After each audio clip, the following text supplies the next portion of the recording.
On the evening of September 7, 1940, there was a moment, quiet on the surface, heavy beneath it, when Winston Churchill understood something fundamental had changed. This was no longer a battle for air superiority, no longer pressure, no longer warning. This was the beginning of a new kind of war. From the roof of buildings in central London, from command rooms and observation posts, Britain's leadership watched the horizon darken. What they saw was not a single raid, but waves. Bomber formations arriving in numbers too large, too coordinated, too deliberate to be mistaken for anything temporary. London was the target, and civilians were the battlefield. For Churchill, this was the moment the Blitz truly began, not when the first bomb fell, but when it became clear that Germany had decided to make civilian life itself the weapon. That afternoon, hundreds of aircraft from the German Air Force, the Luftwaffe, crossed the Channel in daylight. Their focus was unmistakable. The docks, the warehouses, the heart of Britain's capital. Fires ignited almost immediately, oil burned, smoke rose so thick it could be seen miles away. By nightfall, the glow over London was impossible to miss. Churchill watched as reports came in, not scattered damage, but sustained destruction. This wasn't probing, it wasn't harassment, it was commitment. And as darkness fell, the bombers returned. That was the moment. Because when they came back again after nightfall, Churchill knew this wasn't meant to end in hours or even days. It was meant to grind people down, to remove sleep, to inject fear into routine, to make the idea of normal life impossible. The Blitz had begun. For the people of London, that realization came differently. It came through sirens cutting through dinner tables, through hurried footsteps on stairwells, through parents pulling children from beds and wrapping them in coats before they were fully awake, through the sound of engines overhead, not passing, but circling. For Churchill, it came through patterns. Night after night, the same thing happened. The same timing, the same routes, the same escalation. Intelligence reports confirmed what his instincts already told him. Germany had shifted strategy. Unable to force Britain out of the war through air battles alone, it had turned to psychological warfare. And Churchill understood something else too. If this worked, if morale collapsed, Britain could lose the war without ever being invaded. That knowledge sat heavily. As Prime Minister, Churchill carried the responsibility not just for armies and fleets, but for millions of civilians who had never agreed to be combatants. Men, women, children, now living under a sky that could turn lethal at any moment. And there were children everywhere. Before the Blitz even began, the British government had quietly prepared for this possibility. Evacuation plans had been drawn up months earlier, based on one grim assumption: cities would not be safe. Now those plans became reality. Train stations filled with children wearing name tags, small suitcases clutched tightly, gas masks slung over shoulders. Many were too young to fully understand what was happening, only that they were being sent away from their parents, sometimes without knowing when they'd return. Churchill knew this decision was necessary. He also knew it would scar a generation. Children were sent from London, Birmingham, Liverpool, Manchester, and other targeted cities into the countryside. Villages that had never seen war suddenly absorbed thousands of evacuees. Some children were welcomed warmly, others were resented. Many were frightened and homesick. Families were split, sometimes overnight. Parents stayed behind to work, to fight fires, to keep factories running.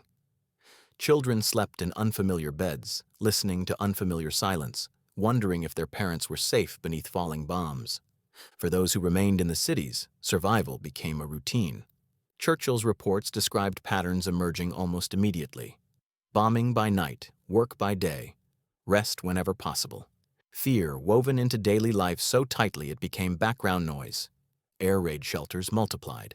Anderson shelters appeared in gardens, half buried, damp, cold, barely large enough for families to crouch inside. Indoors, Morrison shelters were assembled, steel frames designed to hold up a collapsing house.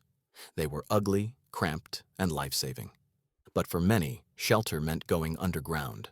London's underground stations filled every night, platforms turned into sleeping quarters. People laid blankets on concrete. They brought thermoses, radios, books. Entire families lined up along tunnel walls. Babies cried, children slept. Adults stared at ceilings, counting vibrations. Churchill received reports of this too, thousands sleeping beneath the city, night after night. Not panicking, not rioting, just enduring. Still, the strain was immense. Sleep deprivation became one of the most damaging weapons of the Blitz. Sirens might sound multiple times in a single night. Sometimes bombs fell, sometimes they didn't. But people never knew which it would be. Even on quiet nights, few slept deeply. Factories ran on exhausted workers, mistakes increased, accidents happened. Tempers flared. Anxiety became constant. And then there was the randomness. Churchill read casualty reports that made no strategic sense. One street untouched, the next destroyed. A church flattened while the pub beside it survived. Entire families gone while neighbors lived. Chance ruled everything. As the weeks passed, the bombing spread. London was bombed for 57 consecutive nights at one point, but other cities soon felt the weight of the campaign.